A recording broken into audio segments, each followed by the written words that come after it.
Welcome to the Prime Property Finance Podcast with Gareth Morgan and Mark Watts.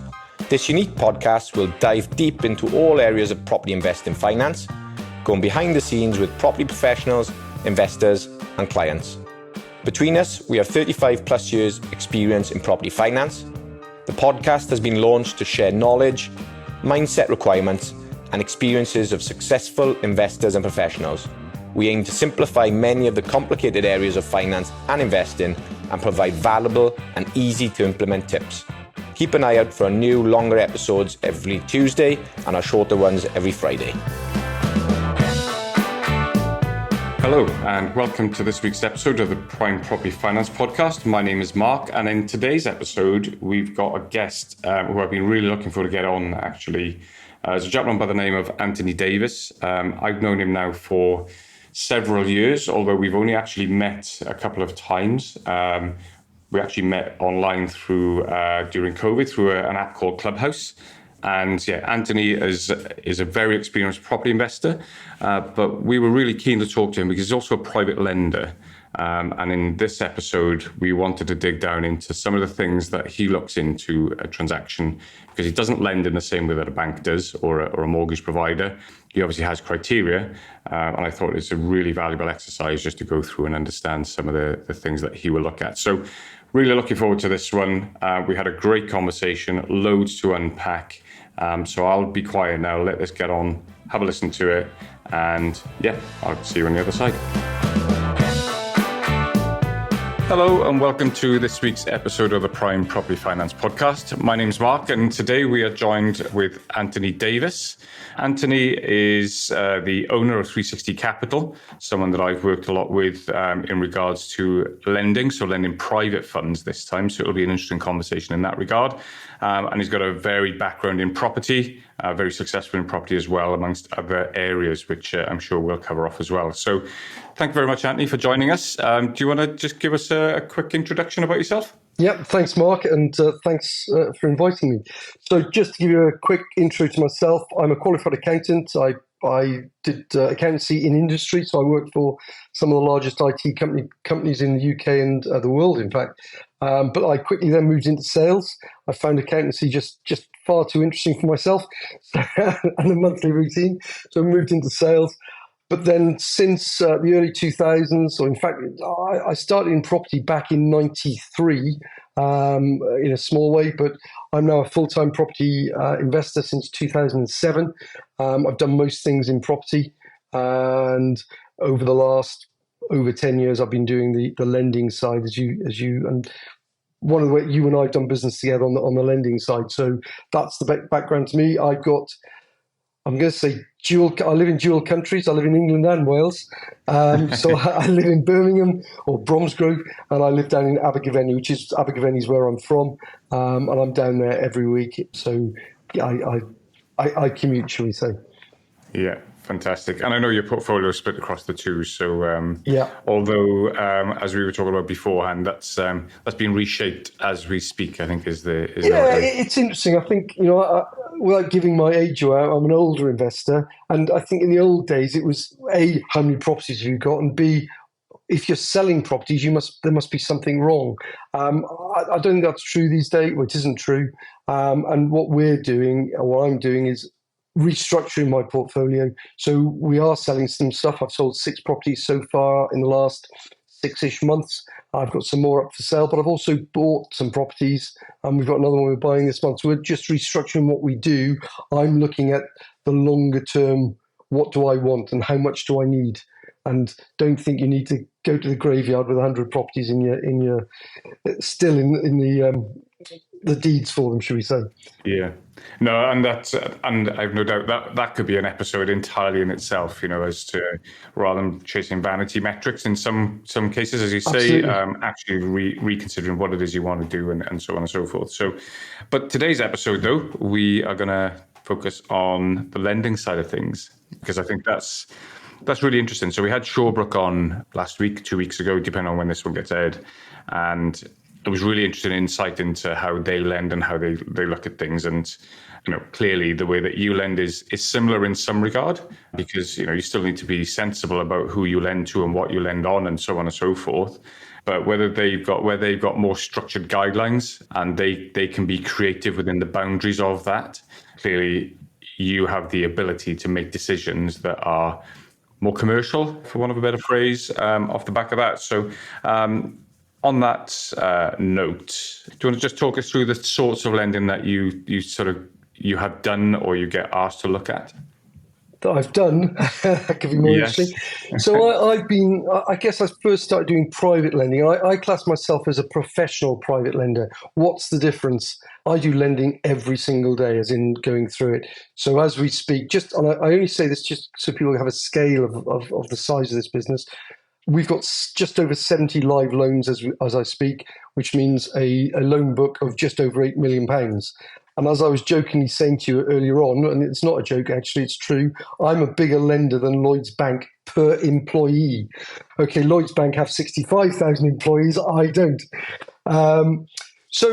So in the early days, I caught a cold with lending. I was doing non-property stuff and I was in a corporate job and somebody asked to borrow money and all great, you thought, but it didn't work out. And I think one of the lessons I've learned with businesses generally is we all make mistakes. And as someone once pointed to me, there's nobody in the world that's not failed at something.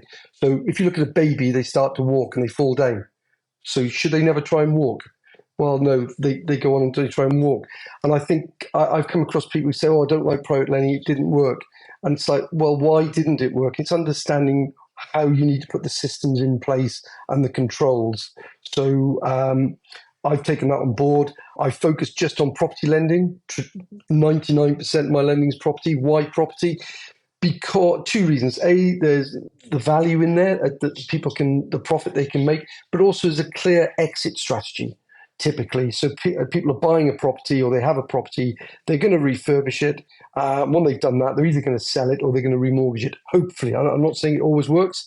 As we know, things aren't always go as planned, but that's typically the plan. Whereas, sometimes I will be asked, will you help me fund? I've just bought a bar and I'm going to kit it out. I'm going to spend £100,000 revamping it, and we're going to have 200 people a night in there eating food or whatever it is. And the problem with that is, A, the money they've spent is I'm going to say wasted money, but typically if they were to sell that bar, whoever's going to come in will rip it out. But the numbers they get are not the same and it's not as guaranteed. So that's the reason I focus on property. Yeah, I guess so. Looking at property, it's more of a tangible asset. Yeah. It's been around since forever. We know it's predictable.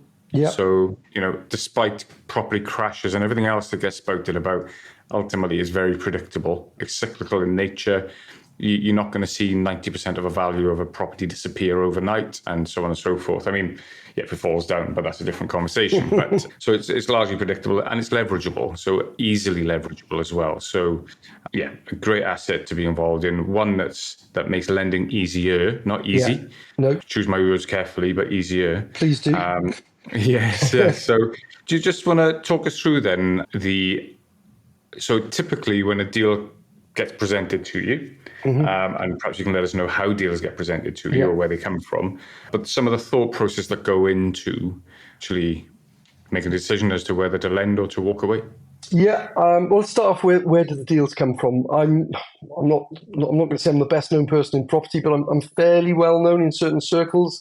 I do have a website, but there's nothing on the website. Why? Because we don't want, excuse any John Smiths out there, but John Smith's seen our website and going, hello, Anthony, can I borrow? It's more about contacts for us and relationships. So as you know, you and I have done business where some of your clients, you've used me just because the speed or the type of deal which wouldn't go through a normal lender we use. So that's where a lot of them come from my contacts. I was mentioning earlier on, I got a call. So I speak to my solicitor 7 days a week, and I do mean 7 days a week. I have permission off his wife that he can speak to me on his holidays. So he was on holidays the other week, so was I. We spoke every single day. And that might sound sad, but we've got so much going on. But on Friday just gone, he phoned me at 7:00 and he needed funds for a client urgently and need to prove that. And we did that. So that's where a lot of the deals come from. And a lot of repeat business as well, because we're just easy to deal with. Well, some of the new lenders are easy to deal with. your traditional lenders. Without naming names, I know you and I have just discussed it, but I just got turned down for a mortgage for good reasons, but it took them 7 months to do it. And whereas other banks told me within 2 years. There's nothing wrong with my business, by the way. This is a different business. It's a new business. And the rationale for it was the company hasn't been going 2 years. But you've got, my view. So I guess what makes me different is I'm also a property investor, and that's where I've come from. So I still borrow money, be that from private lenders or be that from banks. And what you want is you want to be told no quickly. And that's what we do. If we're not going to lend, either because it might be nothing wrong with the deal, but we've got a finite amount of money, we'll just say no. Sorry, we can't do this. And we'll tell the reasons why it doesn't work for us. We haven't got money or we don't like this. And I think you don't want to be messed around. It's a hard enough process as it is. And I've been there, as I said, doing, as I said, as you mentioned earlier, I've done most things in property, and that includes new builds, and funding that can be difficult and time consuming. What goes through so we focus, my focus is very much, I would have said 50k to 350k loans, but I'm going to say 50k to 500k loans now. Why that level? Below 50k isn't worth doing, or is more difficult to make it worthwhile because we don't charge arrangement fees, etc. We just charge an interest rate. So somebody wants to borrow 30,000 for 3 months, it's just not worth it. Originally it used to be 350k? What was the limit on there? In the early days, it was just my own money. And I'm an accountant, as I said. I want to split my risk profile. So I didn't want to put all my money into one deal for a couple of reasons. One, for risk, but also I wanted to be active. And I wanted people like yourself to go, oh, speak to Anthony. He might be able to do this. I'm regularly doing deals. Also, a number of lenders will not lend at that level. Again, I won't mention names, but one bank turned to me and I said, I'm just about to buy this 300k property, so I probably want a 200k loan. He didn't technically say this, but what he meant was, I can't be bothered to lend you 200k. Yeah. He made it sound a lot nicer than that. But I get his point. I do get it. They're dealing at different levels. But our view is, as I say to people, some of our loans are I'm going to say mixed loans, as in they may have got the monies via yourself, via a normal lender, and they need a top out to do the works, etc. And we make the difference. We had two deals earlier this year, which were bridging loans, which went wrong. The bridger offered to lend the money, and the bridger did lend the money, but they said with a week to go, we're reducing the amount you're getting by 100k. Now that makes a deal not workable for lots of people. They go, I can't fund the work. So we stepped in there. They kept on with the bridge. And so we will look at deals and go, that works for us, that doesn't work for us. We do newbies. I won't mention, but I mentioned the lady's name on here to you. She's a well-known individual in the property world. I'm her first lender. She was a newbie. I remember meeting her at a PIN event. I don't tend to go to PIN events these days. That was 15 years ago or so. So we will look at newbies, but the deal's got to stack up. So, and we'll explain why it doesn't. So, I mentioned to you earlier on, and I'll tell the story because I think there's a funny side to it. I try and make life as funny as you can at times because it's hard enough as it is. But I got approached by somebody who wanted to borrow money. He was buying a property on the Isle of Wight from memory. It was going to be a title split. It was commercial downstairs, flats upstairs. He was doing a title split. As I said to you earlier on, he was an expert at title splits because he'd just come off a course at the weekend where they taught him title splits, so he knew everything about title splits. And but he hadn't been to the Isle of Wight. That's what I didn't like. He'd never been there, so he didn't know the market. So I clearly explained, and he wanted 100% lending. So he had a bridge in place. The bridge would lend him on the first bit. And, it then gets to a stage of, you've not done this before. As I often say to people, lending is the easiest business I know, as in physically lending the money. So if I go into any property room, any property meet, obviously it's because of my personality. I'm the most popular person in there. What do you do? I lend money. It's like, and that's why I'm careful with doing this a lot of the time, and I've got used to it. But it's making sure that you filter out those who know what they're doing and not. And I think, as my solicitor often says to me, they think because you're a private lender, you can be a pushover. And I think there are some out there. I've come across private lenders who do not use loan agreements, not even a piece of paperwork. It's on a handshake, not even a handshake necessarily. And I'm not saying I haven't done that where I've received money, by the way, but that's different because of my reputation. But you've just got to get some of these things right, and it's important without being over the top, but it's important that you've got the right legals in place. So we're friendly, we have conversations. I don't like it when people don't speak to me when things are going wrong.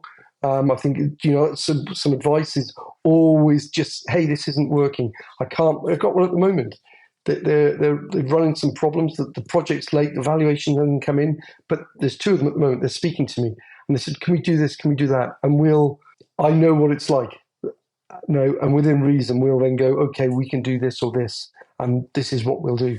And because ultimately, so there's loads to unpack there. To be honest, I've been quickly scribbling some notes of different things that I think we can recover. Because ultimately, if you work, the money's out. Yeah, so nobody wants the property; they just want the money back, right? So you can go again and so on. Nobody wants to go down the legal route. You'll do it if you have to, but that's kind of last resort, and that's last resort for everyone, really. Yeah. Ultimately, by them communicating to you, it means you don't have to get nervous. Because if you don't know what's going on, you have no alternative but to go legal. Yeah. So at least you can then work with them because, all right, it might take 6 months longer than planned, but ultimately the outcome is such that you pay a bit of extra interest, but ultimately the capital is returned with interest, and then they carry on as normal.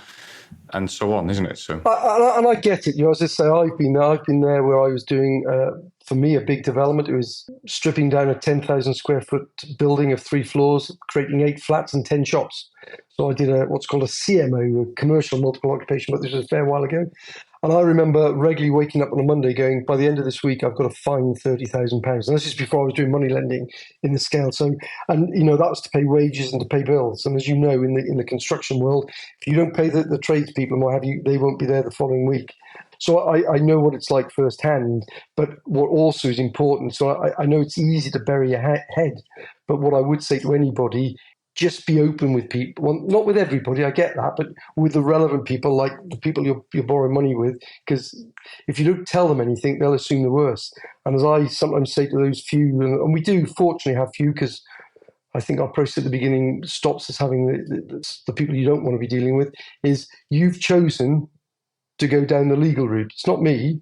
It's in our agreement. You've made the decision that you want to go on default rates and you want to go down the legal routes because you're not communicating with me and you're not paying your interest. And I don't know what's going on. So I've got to assume the worst. Yeah, no, that's really interesting. Something else as well. I said lows that you said just a second ago on that front. So 100% lending. We get asked it all of the time for various different reasons. Bridge lenders don't do themselves any favors because they promote that they will do 100% lending. Whereas it is 100% lending, but it's not 100% lending because of additional security. So the overall loan to value still sits at 75%. It's just 100% of the project cost or whatever. Yeah. And so you and I know that that's skin in the game. And I just thought it'd be interesting to talk around that because I don't. So going back to your title split, gentlemen, the expert in title splitting and then not having any of their own capital, so no skin in the game, is a huge, huge risk, isn't it? And should we just spend a bit of time chatting around why that is such a risk? Well, yeah. So I will say to people, I do 100% lending, and straight away I'll say we don't, but we do and we don't. So as you know, someone might buy a property. Let's say we're doing one at the moment where they're buying it for 170,000, and we're giving 100% of the loan. But they're then paying for all the works themselves. And we know they've got the funds, but we've then got a second charge elsewhere. So technically, it isn't really 100%. And I think the problem I find, particularly with a newbie, people who are less experienced, is they see the end result. When I finish, this property's worth this amount. So your loan is only 50%. So why wouldn't you do it?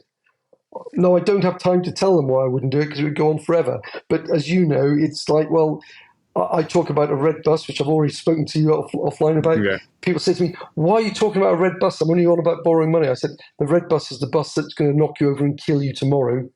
when this goes wrong. And I personally had this happen. It wasn't a red bus, but it was a car accident where someone very close to me, that happened. So I've seen what can happen to a company when this goes on.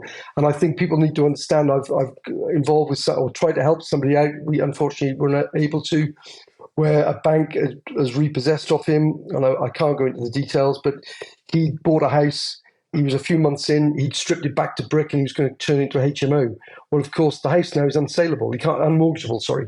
So suddenly, the house that he bought for, I'm going to call it 100,000, is now not worth or less. It's a much more limited market.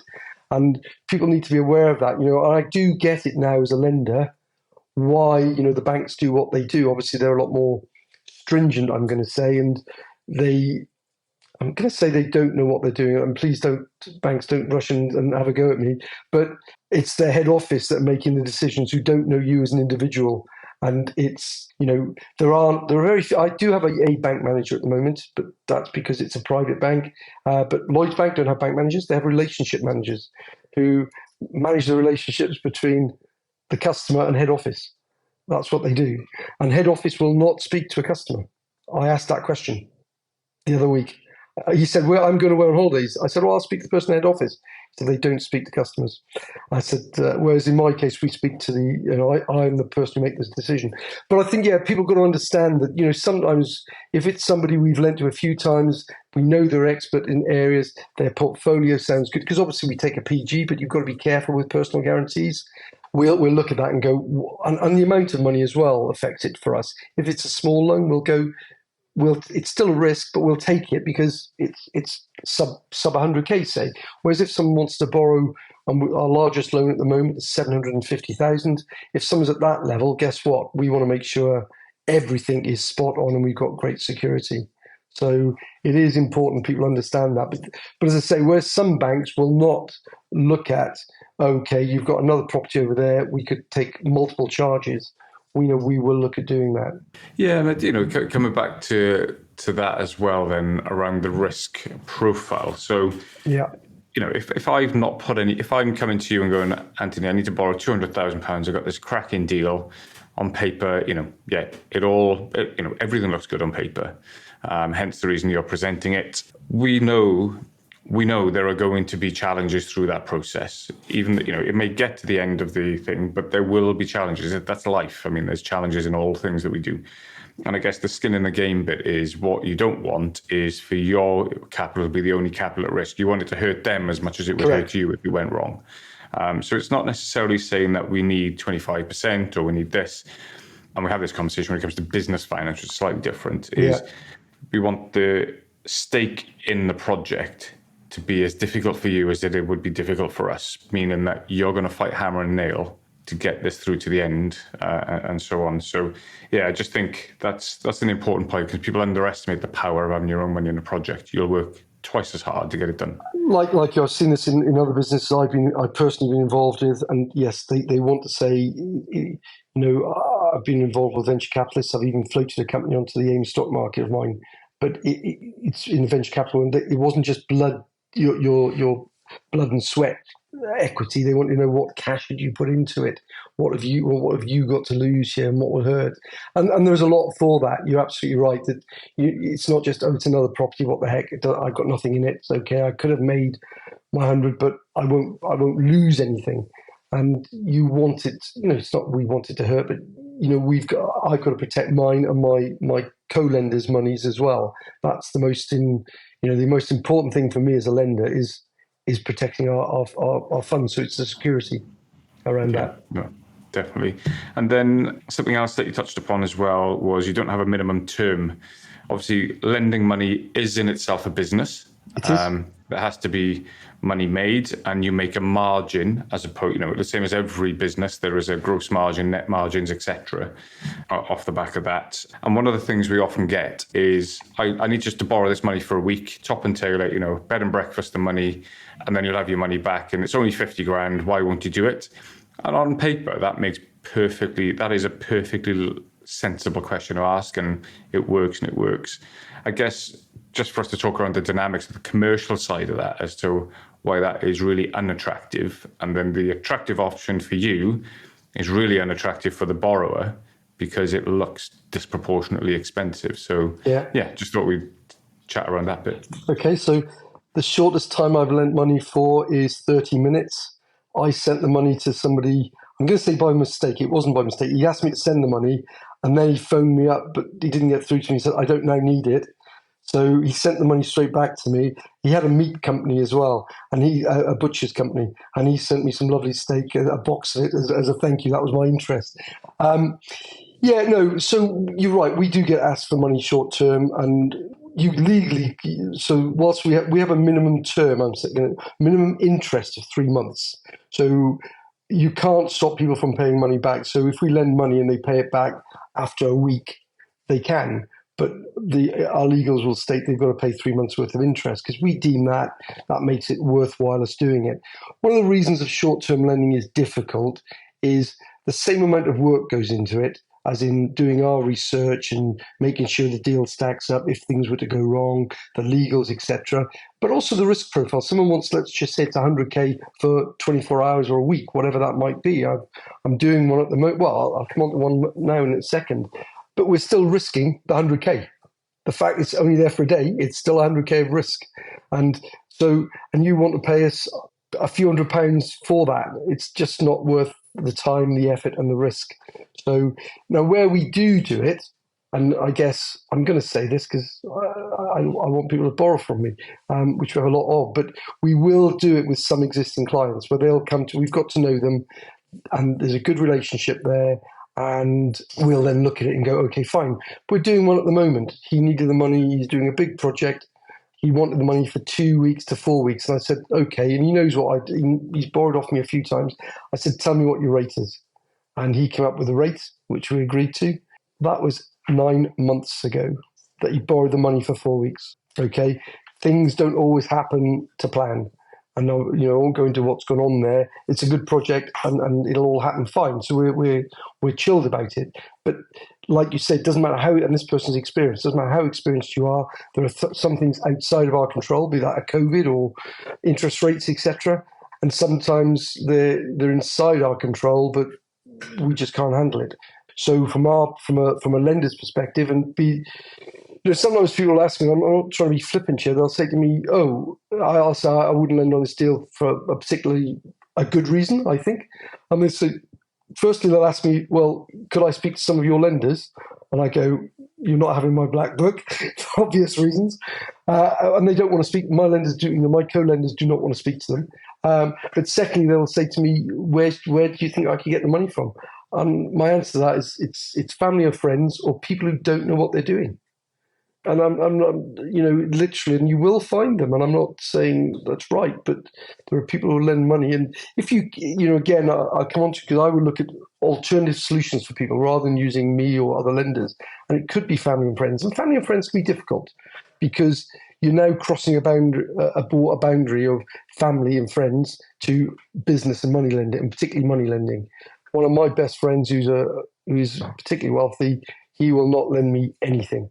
And the reason he won't lend me anything isn't that he doesn't trust me or anything like that, is because friends of ours' parents fell out over money lending. And his view is our friendship's too great, that he doesn't want to do that. And I get that. So, we've agreed never to get involved. Although he did then approach me a little while ago asking to lend some of his money because he had surplus amounts. But that's another conversation. And absolutely, money will destroy relationships if it's not dealt with in the right manner.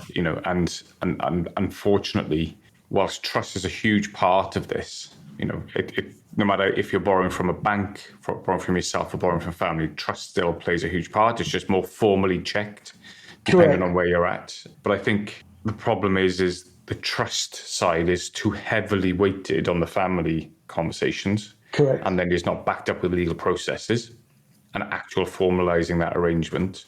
Whereas you could argue it goes the other way around to banks, whereas there's little, there's not enough put on to trust, and there's way more put on to the legal process. So, there's a pendulum. So I'll give you an example. And anyone listening to this, if you are going to lend or borrow from family and friends, please, please, please document it, even to the stage of keeping it simple. So I lent to a family member many years ago before I was properly lending, and it was for him to buy his first house. So it was to a relative of mine, And we actually sat down and it was on a spreadsheet actually. What if? What if you want to sell the house? What if I want to sell it? What if I want to keep it and you want, et cetera, et cetera? We went through all the various scenarios, which is what solicitors try and do, and that's why their documents are so big, to go, how do I cover this? Because the problem is, when you sit down over your glass of wine on Friday and say, I need 50,000, 100,000, dad, mum, brother, or whatever, and it's all going to be fantastic, well, of course, you all see the roses. What happens when it goes wrong? What your deal doesn't come out like it should have done for whatever reason, either because you're not experienced enough or because the market's changed? How are you going to handle that, and what are the the consequences? And also, I was many years ago in a networking group or a training group where they got people to borrow, or even if it's 10 grand off somebody or 20,000. I don't like that type of borrowing because that's often their life savings. And there's two issues with that. One is they will be on the phone to you almost every day going, how's the project going? So it's a lot of man management because you might have 10 of those people because you've borrowed 10 grand.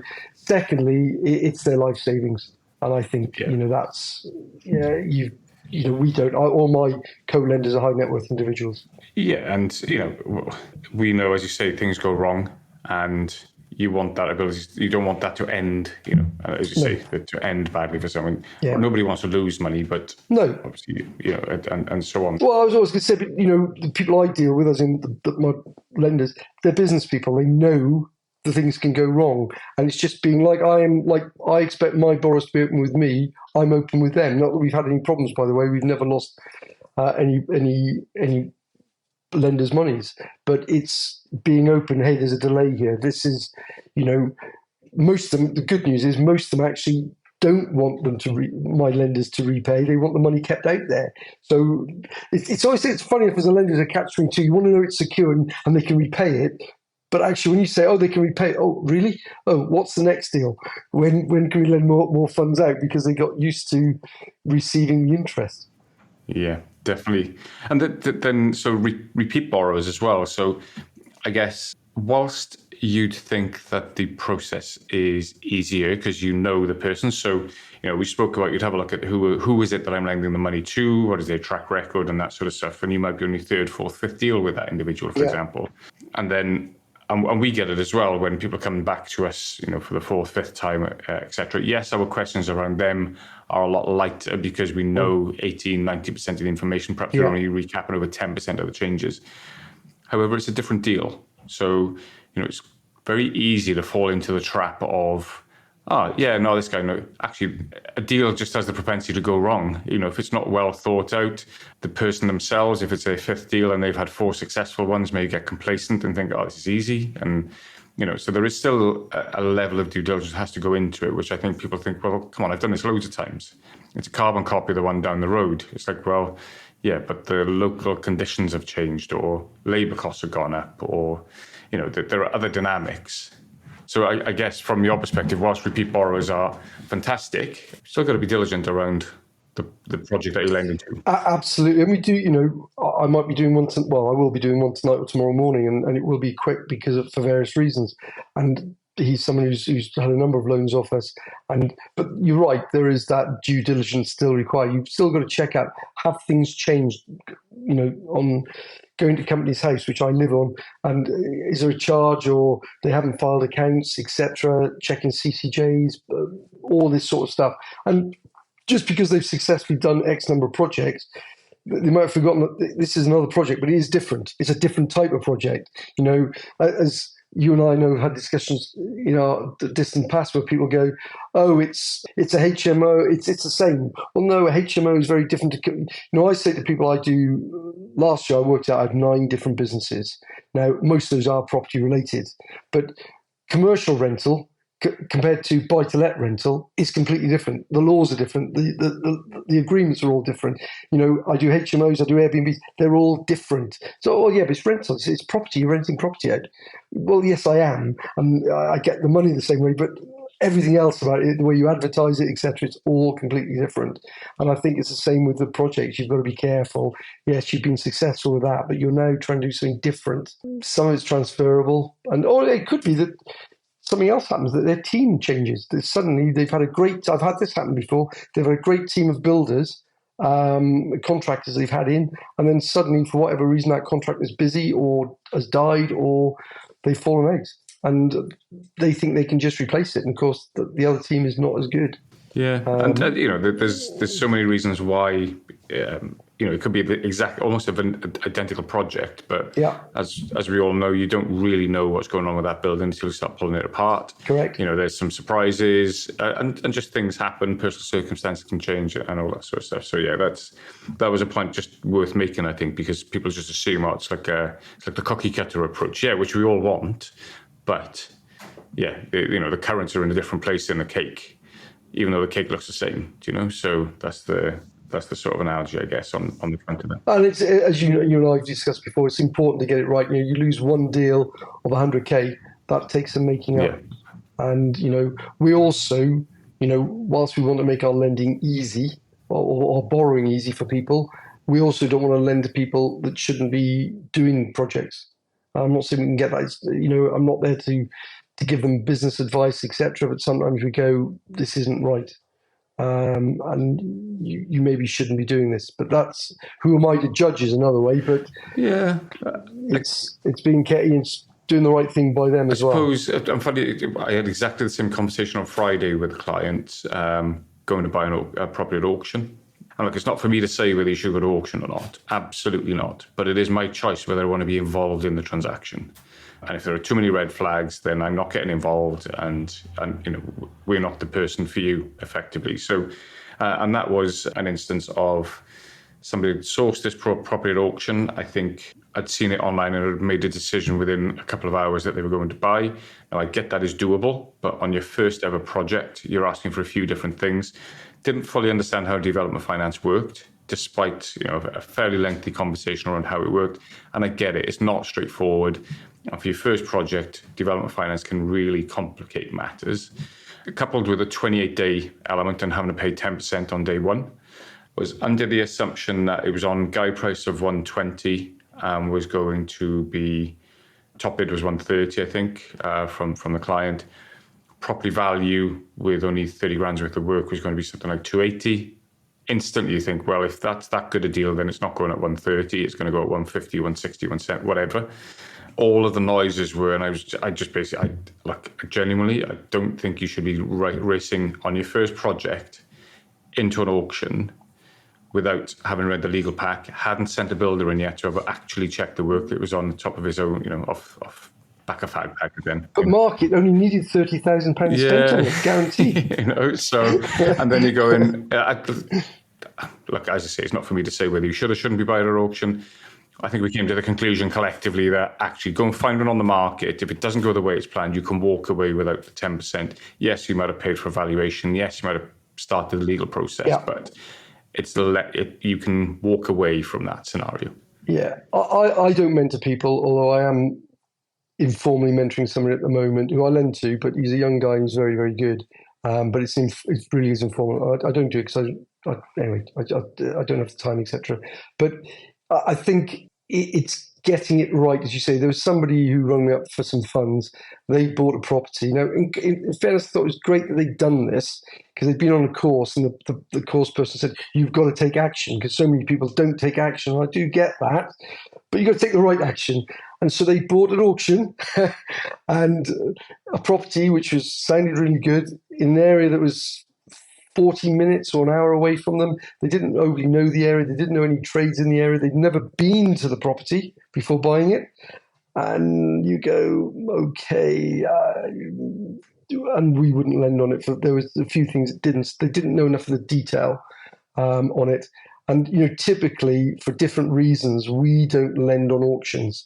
Now, and what I mean by that is we get some investors telling us lies. And what I mean by that, I'm being a little bit, well, not being sarcastic, but they'll come up to me and say, I'm going to go, that property you just mentioned, I'm going to go to auction and I'm going to buy that property for 130,000. And I go, let me stop you there. Firstly, you don't know you're going to buy it. And secondly, you don't know it'll be 130,000. So you want me to put £130,000 to one side because we've got limited funds. quite a bit of it, but limited. You want me to put £130,000 aside for the auctions in 2 weeks' time. For 2 weeks, you go to the auction and you don't win it. So we have looked at a scenario where we might do that, where they would then pay us for that because they've secured funds for a while. Or they've blocked our funds. But generally, we don't do it. But I think you're right. It's getting the right experience. It does worry me sometimes that there are people, I get asked the question, what would you do, in this project, how would you do it? I go, do not compare me with you. And I'm not trying to be that I'm amazing, because I'm not amazing at doing projects. I've never lost on a project, but what I mean by it is that I'm well into this and I've got a lot of assets behind me and lots of cash flows, lots of different businesses. You're starting out and you've got one property. If you lose 50 grand on this, that will change your life. You probably won't do. You probably walk out of property, never do it again. You'll struggle to get the £50,000 back. So you've got to think. Don't just assume. And I'm not going to. The problem with social media is it's so easy to do things, isn't it? You look at social media. It's great. It inspires people, but you've got to. What I love about the property world, I'm not going to go into a tangent here, is that it's a very open market, as in people are very open and speak about things. Just be careful about what they say, that it's true. Do your due diligence on it. But if you need some advice, that would be just try and find someone who's a few pegs above you. This is what this guy has done. He happens to be close to me, and I employ him occasionally to do work for me. And I charge him a lot of money for his mentoring. It's normally he's got to take me out for some beers. And that can be expensive. But no, he takes me out for a few beers and we'll chat. And we have some great conversations. And what I would say to people, if you are newish, or even if you're not, even I do it still, I'll catch up with you even at times and go, hey, what do you think about this? And it's like, I didn't think of it I didn't know that. Or you learn something. I've even learned from some of your podcasts. Well, there we go. And hopefully people can learn from this one. So, yeah, and again, another good point made around everybody's circumstances is different. So, I know that we talk about all of these things we've spoken about in the past, but, Dave, sorry, any Daves, but Dave down the pub will say, I've done that at 100%, or I've done that at 130%, or whatever. What they fail to disclose is the £1 million of unencumbered assets that sits in the background that makes that a bit of a no-brainer. Whereas, as you say, you as the person who's just starting out, is going, well, hang on, so-and-so had that. I'm like, yeah, but so-and-so has got a very different set of circumstances to you, which has enabled them to do that. And these things often get lost in translation, especially in your property networking meetings, they don't go into that level of detail. It's just, I raised £1 million. Okay, on my first project, there we go. There was one, I raised £1 million on my first ever project. And what they then went on to say was actually they were in the trade. They had vast experience doing this. They had family which were of means and put a substantial amount of that money towards it. And so on. And then you start, right, I see how you did that now. That's not as bold as I raised £1 million on my first ever project. It's not as interesting though, is it? No, it doesn't grab the headlines as much, and that's the point. Yeah, exactly. And hence, I would say to people, I know you and I know someone, and I do it myself. Due diligence. Just don't believe things people tell you.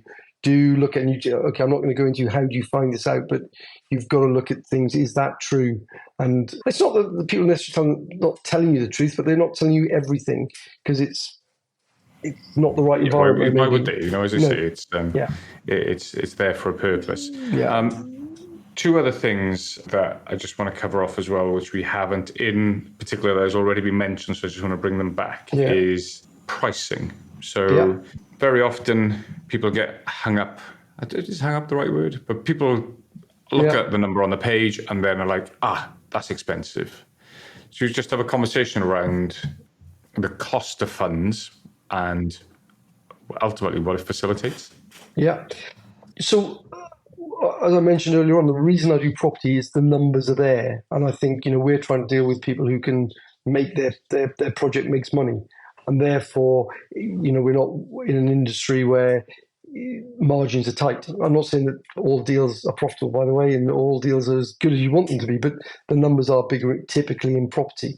So yeah, we have a set. You're right. Many years ago, I went out for lunch with my Barclays bank manager at the time. He's no longer. He's still there, but not my bank manager. And he was telling me a story about this, where a potential client had said to him, "That's an expensive rate." And his response was, compared to the rates that you're not eligible for anywhere else at other banks. And I think does it work for you? And what's really important is what's available, and does that work for your deal? And don't get hung up on it that, particularly if it's short-term money, how much is it costing you? Don't get me wrong. Yes, we all would rather get it from family and friends. I get, so I'll be open about my rate. My rate is 2% per month, but we don't charge all the other fees. The valuation fees, drawdown fees, inspection fees. We don't. We provide 100% typically of the loan. Sometimes we will spread it if people want us to of the loan, whereas lots of time normally bridging withhold the interest, etc. So actually, when you look at it, it's comparable, if not sometimes cheaper. It depends on the length, but it's also the ease of which typically. I'm going to say typically our loans, I can't tell you an average, they will vary from days to probably 2 weeks, 2 to 4 weeks is when a loan is done. What makes them longer? Our biggest issue typically is the borrower's solicitor. That was going to be point number 2, but we'll come on to that. We'll come on. Okay, I won't go into that in depth now. And also, if they want a second charge, for those who've not listened to Mark's podcast on charges, it really is worth listening. I'm not just saying that. I know them because I deal with them all the time. But second charges, not all banks will give them. And even if they do, you've got to do paperwork where they will give you what's called a deed of priority, etc. And that can take time because guess what? It's not the bank's priority to do it. So, but typically, and I was genuine early on, my solicitor does work for me 7 days a week. And so he will do a deal on a Saturday and Sunday. The problem he has is the borrower solicitor is not normally working on Saturday, Sunday, so don't speak to him. So that's another matter. Yeah. So, no, we will come on to solicitors in a sec, because I think that is a really important point on that. So I think, where we talk about cost of funds and 2% a month, 1% a month, whatever it may be, I guess as a broker, of course, people are going to say, of course you're going to say that. But it's more focusing about what it actually facilitates. So if borrowing 100,000 at 2% a year, 24% 2% a month, 24% per annum. If borrowing 100 grand for 12 months costs you £24,000, but enables you to make £80,000 profit, then surely you should be looking at that and going, well, actually, that's just the cost of doing business. Right. Now, I understand if your mortgage was 24% per annum, and that was coming straight out of your pocket, that is a genuine bottom line cost. Yeah. So I think it's just that reframing of what does it enable you to actually do. Correct. You've got to look at that bigger picture. It gets me over the line. So I often say, because sometimes you get that gasp of, that's expensive. And you go, is it really? And I said, look, you can. It might be that we could be careful about the 100% lending here, but we're the top up. We enable it to happen. So it might be I can get. Let's just say you need £100,000 for a project. I can get 70,000 off family, friends, or bridging, or whatever it might be, but I'm short of 30. Oh, so the 70,000 is no good to you then, because you can't do the project with 70,000. You need 100, and we could be that extra 30. So you then look at what I call a blended rate. So you've got your own funds, which you may say is zero cost. You've got what you've borrowed off other people or other corporates, and then you've got ours, and you have therefore a blended rate to make the deal happen. And I think you've clearly got to make sure the numbers work, but don't give up on a project or get hung up on the fact that's expensive. What are you going to lose out if you don't do the deal? You've got to weigh that up. Yeah, and your metrics, isn't it? So it's not just a case of what's the interest, what's the ROI. There are so many different metrics through a project. So one is obviously the return on cash, the ROI, but then there's the money that goes through the cycle of the project. There's a cost to that. Which metric are you measuring, and ultimately over time has it achieved its objective? Yeah, and I would say this, and it's not black and white even with us, but it's the flexibility that we provide. So, if throughout that project, and there's one we've done recently, you go, I need more money, how easy would that be off your supplier compared to, say, us? Or the bigger one for us, we get a lot, is people don't repay us on time. Why don't they repay us on time? Are they bad people? No, they're not. The project's taken longer than they thought it would do because of certain issues. They've just had the revaluation done. It didn't come in as they expected, so they've got to think about how they do that. We've got one at the moment, and we're working with them. Revaluation's not coming. The person's come back and said, what if we did this? I said, fine, we can work with that. So it's the flexibility there, and you go, what's the cost of that if you were talking to another provider where they don't want the conversation. As I mentioned to earlier on, one of the loans we're involved in, we were second charge, but the first charge is a bridge. And he said, I'm speaking to them, and he wasn't really, and they just foreclosed on him, and they've repossessed the house. They don't take prisoners. Don't get me wrong, we got rules as well, but we're a lot more, we've got to have them, but we're a lot more amenable to conversations. Yeah, absolutely. And the important thing there, if the lines of communication are open, as we've already said, that's an easier decision for you to make rather than just going dark, not saying a word. You have no choice. Zero choice. Correct. Yeah. Okay, wow. So I think we can stop that there. Pause for breath. Plenty to talk about, plenty to unpack. And as I say, really, really great conversation being had with Anthony there. So we've got tons more to talk about in the next episode, which will be a follow-on from this one. So yeah, that's it for now. Just want to say thank you very much for listening. Hope you enjoyed. Hope you found value in it. If you have any questions for Anthony at all, his details are in the show notes, or by all means get in touch with us and we can make introductions, etc. But loving the conversation so far. So thank you very much, Anthony. We'll wrap it up for there and crack on with the next episode in next week. Thank you. Thank you so much for listening to our podcast. We hope you have learned something and have some tips to take away. We'd be very grateful if you enjoyed the show. You could give us a review and share with anyone that you know that may be interested. And of course, subscribe to the show so you can get notified when a new episode is released. If you'd like us to answer any questions or go deeper on a specific topic, please drop us a message at primeproperty.finance. See you on the next episode.